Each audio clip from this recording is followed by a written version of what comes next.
This is my second story I've posted here, and much like the previous story, this is not just a story, but events explained to me as they happened to me. Ever since me and my family moved to a new estate, new at the time that is, roughly 20 years ago, an urban legend seems to always linger around the neighborhood, and that is the story of the witch's den. I was about 10 or 11 years old when we moved in, and I was excited that we were moving from a small house next to a main busy road in the town center to an area where there was so much room to explore. I knew that the new house was bigger and had a garden and a woodland area locally known as Friday Woods, which is just shy of 380 acres approximately. I was thrilled knowing that I could potentially build a fort with sticks and leaves, go camping, walking, and exploring, which as an 11-year-old boy was enough to sell me on the move. After the move, it was officially day one of living in the new house, and I begged my dad, "Can we go in the woods yet?" My dad has always been fair, so he asked my older sister, 14 years old at the time, to take me. The rules were not to wander away from the path because he didn't want us to get lost or stuck. My sister had a friend over who agreed to come with us as well. The three of us set off, and all was well. I couldn't resist but to pick up a stick and pretend it was a sword or a gun with a want for exploration. About 5 to 10 minutes into the walk, I thought I saw movement in the trees off the path to my left, and spoke up about it. My sister suggested that it might be an animal, and said we should check it out just in case we get lucky on seeing wildlife for the first time. About 100 yards in, there was what looked like a makeshift fence made out of sticks and twigs that went around in a large circle, and in the middle was a hole. The hole was about 2 to 3 feet deep, but was about 8 feet wide all the way around. There was a lot of, "I wonder what this is for," until it started. My sister let out a scream and ran. Me and her friend followed, asking what happened and if she was okay. She said something whispered in her ear and grabbed her shoulder. That's about all I know about that because she was inconsolable after that. Her friend at that moment let out a scream saying that she saw something, and she then grabbed my wrist and we ran back down the path, back to the woods entrance and back to the house. I really don't remember that much about what happened at home because my mom and dad had to sit with my sister and her friend behind closed doors to reassure them and make sure they are okay. Like I said, I was not in the room at the time. Once they finished talking to them, they spoke to me. Suppose it's easy to convince a 10-year-old that it was a trick of light or something. I was not overly aware what just happened because, at that age, it was easy to dismiss things like that due to lack of knowledge. Ignorance really is bliss. I still have not found out any more about what happened to my sister because every time I bring it up, she tells me to drop it and ignore it, and if I press for more information, then she gets apologetic and shouts at me to drop it. As you can tell, I gave up with that years ago. So that's the prologue, I guess, because that brings us to present day, where a lot has changed. I lived in Cambridge for about 5 years, where I studied at university to get my bachelor's degree. During my last year of university, COVID hit the UK and hit it hard.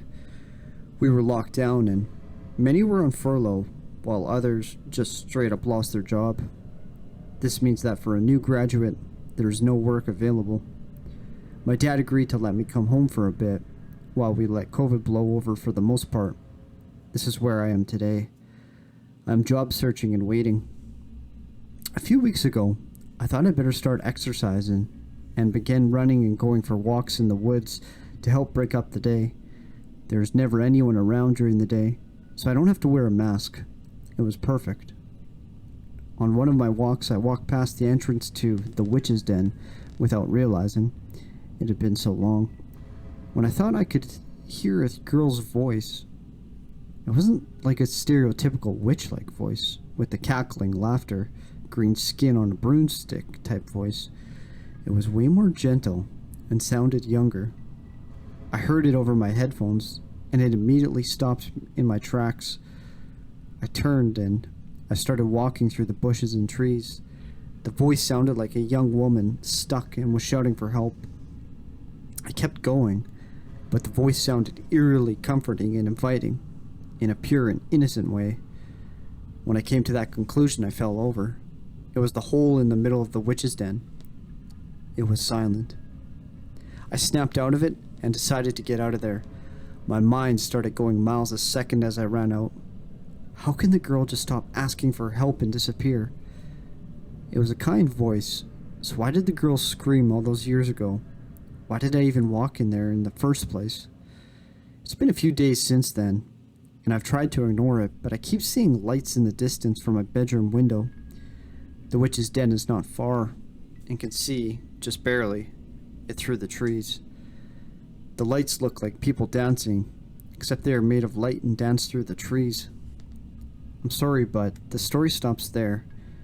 No ending yet, because I plan to go out there at night with a night vision camera and EMF reader to see if it's spiritual or something else. Before I sign off, let me ask you a question, you the one listening to the story. Am I being targeted? Well, whether that's true or not, I plan on going back. Wish me luck.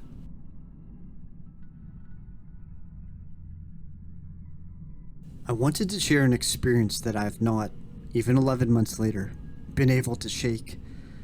Apologies for the length. This is my first time openly sharing this with others, even if just online. My little sister passed away unexpectedly in her home almost a year ago from an accidental overdose on her oxycodone. Following an accident, chronic back injury, she was on this. She was not only my closest and dearest friend, and only 30 years old, which is about a year younger than me, but she was also a wife and a mother to 2 infant sons. The trauma of that day aside, my story takes place the day after. My partner drove me to my parents' house, where many visitors were coming and going. At one point, my father called me and my partner into his office to grieve together and escape the crowd. At one point in our conversation, I looked up to the wall above his desk. There was a picture of each one of us, his 3 children, taped up on his wall in a row. My picture and my brother's picture each had an old, crinkled $2 bill taped below it on the wall. Except my sister's. There was only a piece of tape, and the bill was missing. I asked my father where the third $2 bill went. He said he didn't know, that it must have fallen off or disappeared somewhere. I checked against the wall and behind the bookshelf. It wasn't there. He then removed the 2 remaining bills from my brother's picture and from my own before giving them to me. He knew my sister and I collected $2 bills and had been saving a bill for each of his children. But as he handed them over, he noted that my brother probably owes me one anyway. He has been in and out of prison for theft and whatnot, and had stolen a lot of money and things from family members. So, I might as well take his too. I briefly mentioned that it was sad to me that my sister's bill was missing from the wall. Mulling over the dark irony of it all, I left for a home within a few hours. On the way home, I briefly mentioned to my partner again the missing $2 bill, while I examined the 2 in my hand, making a sarcastic comment that it must have been some sick joke from the universe. We pulled over at Dollar Tree just before home to pick up some plastic dishes for our chickens, which we used for a mixing feed.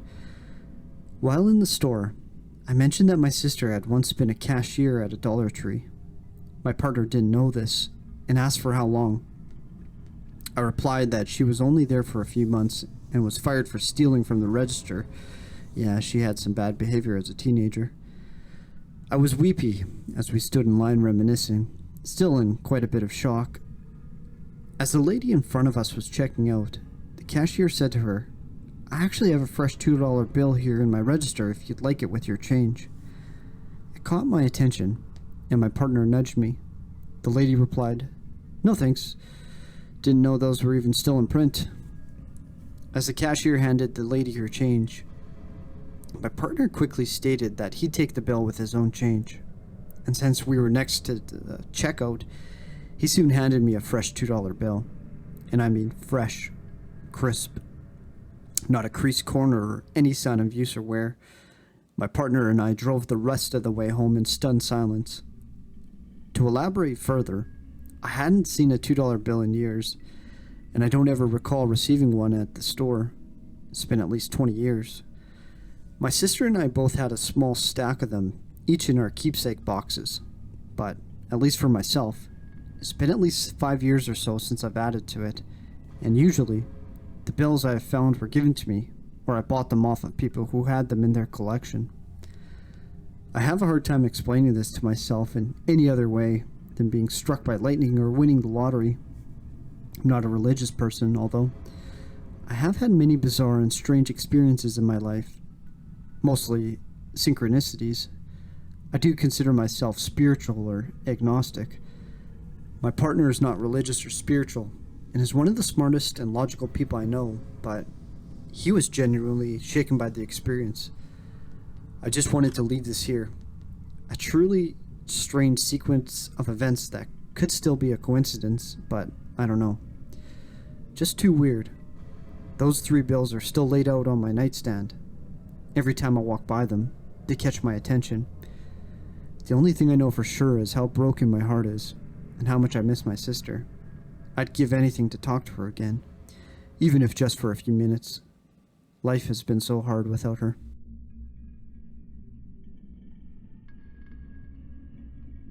This isn't a long story. The whole experience probably lasted 10 minutes or so, but it happened right in front of me and 3 other friends. June 9th, 2000, 11 p.m. Me and 4 other friends arrived at the park pavilion for a high school senior graduation party called Sober Grad Night. They have it because a lot of kids in our town of 11,000 at the time have died in drunk driving accidents on the highway or the country roads. The school puts on a party, and it's full of teachers, parents, lots of food, casino-type games where you win raffle tickets, a DJ, and raffle prizes at the end, so you can't leave early if you really want to win. It lasts until 4 a.m., and so at 4 a.m. me and 4 friends leave. Me and another friend live nearest to the park, so we drop one friend off. Now we are on our way to my house, but it's a few minutes off in the country. We're on this narrow road with no shoulders, no streetlights, no houses in sight, surrounded by darkness, fog, and empty fields for miles.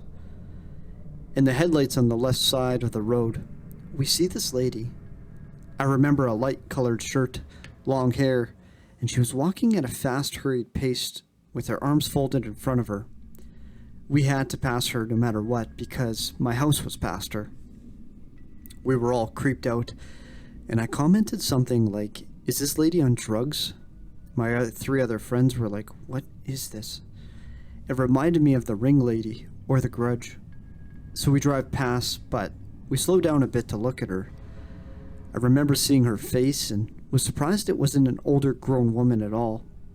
I saw the face of a very young girl, and she seemed shorter, somehow than a grown woman we thought she was. We pass her and start talking about what we should do. I figured she was lost, and we should at least ask if she needed help or a ride. We also were worried a drunk driver may hit her. There is no light out there at all. So, we pull up next to her and asked if she needed help. She said she was at a party and left and was trying to get back to town. I told her she was walking the wrong way and would get lost and we could take her to town if she wanted a ride. She says yes and gets in the truck. She's sitting in the middle next to me and my other friend at this point. Town is just a few minutes away and we start talking to her. She looks about 15 or 16. She has long brown hair. It's kind of curly. She said she goes to our high school, but we've never seen her before. We all have older and younger brothers, sisters, cousins, and we usually know everyone or who they hang out with. We ask her whose party she was at because we go to them or we throw them. We don't recognize the name she says either. We ask who her friends are.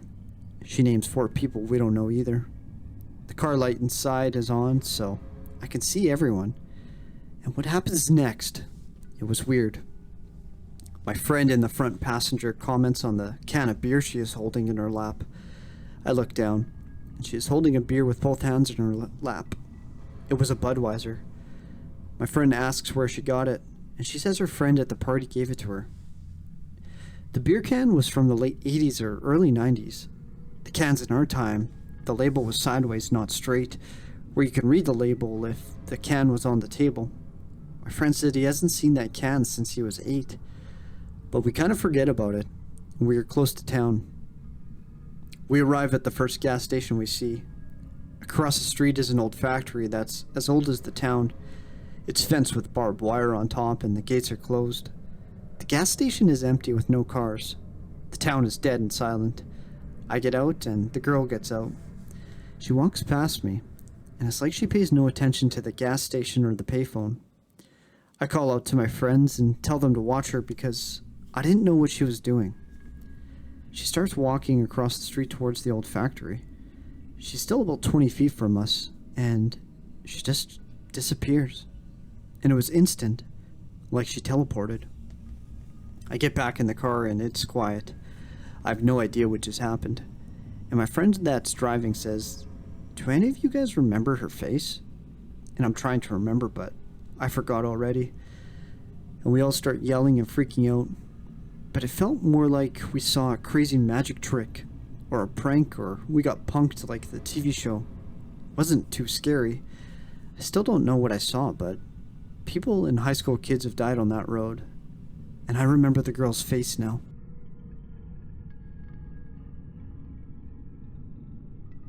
Do you believe in the paranormal? Whenever people ask me that question, all I can think about is this 2-part story that I love to tell, because I find it just to be downright unexplainable. I'm going to try to keep this as concise as possible, but fair warning, it's going to be a little lengthy. It was around 1 a.m. on a weeknight in December. My roommate Jason, friend Jack, and girlfriend at the time Vic had all been hanging out. Being oddly warm for a winter night, around 60 degrees, we decided to take a walk around.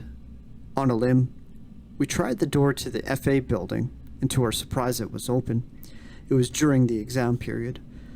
So we went in there to find that the door that led to the costume storage room, which was effectively a basement, was also unlocked. Curiosity got the best of us, and we headed down into the cold cemented crypt. Except for Vic, she made the right choice.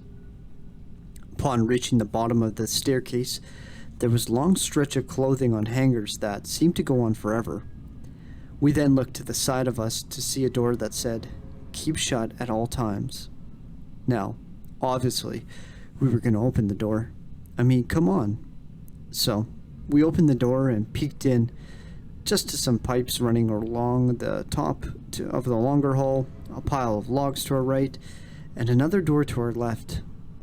Unimpressed, we closed it and proceeded down to the end of the hall of hanging clothing.